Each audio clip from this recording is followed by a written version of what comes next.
Hello everyone, welcome back to my channel. My name is Rue and this is my channel, Rude Gal.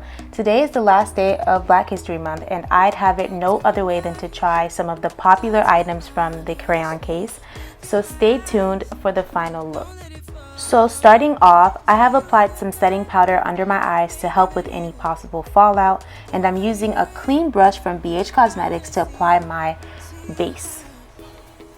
I'm using the paint pot from MAC and I'm buffering it out as best as I can. Once that is done, I'm taking a clean fluffy brush and applying this vibrant coral color that is labeled with an asterisk to my lid. And child, I'm shook. It's so pretty. The pigmentation is just out of this world and is blending very well. I took my time blending this in circular motions and into my brow bone. And once I'm satisfied, I moved on to my crease.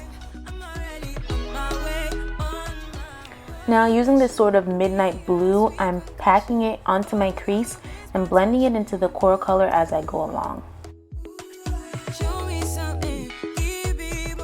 Then I'm taking that same brush and residual pigmentation and dragging it up, creating a sort of like faux tail. And from here, I'm just blending away and doing my best to make sure that both of the colors just fall into a gradient effect together.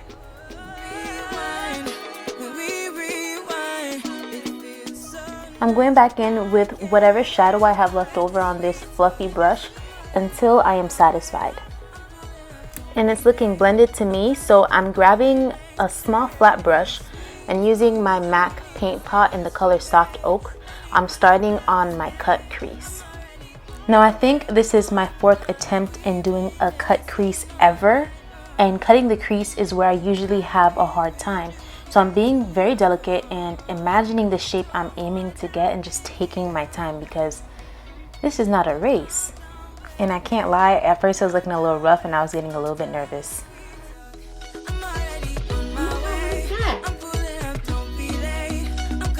Oh my God, what is that? And then finally it started to come together. And I wanted to keep going at it, but you know what? If it ain't broke, don't fix it. So then it started to look, a little something like this.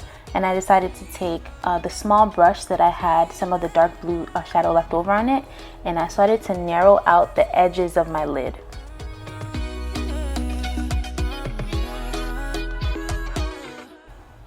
Once that was done, I started to go into my lid with this really light pastel purple, but I didn't like it. So instead, I started to pack on the shade next to it all over my lid, and I went with that. So I'm just packing the color that was labeled number 2 into my lid while trying to retain the crease that I created.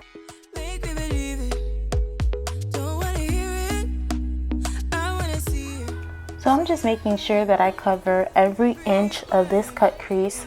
And once I'm happy with how it's looking, I'm then going in with my fluffy brush and kind of just buffering it out because I felt like some spots had darker pigments than the other.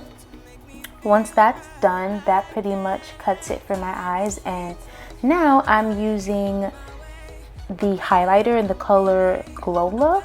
And I started using this e.l.f. brush, but it wasn't doing it for me. So I took my Real Techniques brush and I'm just applying highlighter. Also, I did my other eye off camera. And that's pretty much what's happening right here. And first impressions with this highlighter, it reminds me a lot of the Juvia's Place loose highlighter in the color Nefertiti. That's the one I usually use. And I guess this gives me as much payoff as I would expect from a loose highlighter, but I do like it very much. And I think that if you're trying to buy one specifically from the crayon case, then of course go ahead, but I think there's a lot of dupes for this one in particular, but it's still a pretty highlighter nonetheless. Now I'm just taking some setting spray and completely saturating my face. Then I went ahead and popped some lashes off camera and we're getting into my lips. And now getting into my lips, I'm starting off with one of the matte lippies in the color Raven. And shout out to Super Scent because I just really love the packaging of this stuff. It's so cute. But first impressions with me trying this on, her matte lipsticks are very creamy and like easy to apply. I think like if you like to do ombre lips or something like that, these are the perfect matte lipsticks liquid matte lipsticks to do that with. And I'm really feeling myself because I love the way this purple turned out and it looks on my lips and on my skin tone. So definite buy, and I'm happy that I made this purchase. Now on to the second. This is in the color Blackboard. It's a black lipstick, and I love liquid, like just matte lipsticks, black lipsticks to be exact.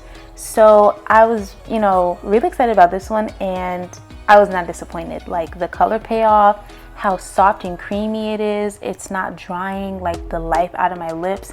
I'm like obsessed with her product. So I'm just cleaning it up here, and like I said, I absolutely love this one. I think it was fabulous. I think if you're looking for a black lipstick, then this is the one to go. And so that pretty much sums it up for the video. I love all of these products. Make sure you're buying black for the rest of Black History Month. It's the last day, but aside from me feeling myself for the next 3 or so seconds, I'll see you guys in the next one. Stay blessed.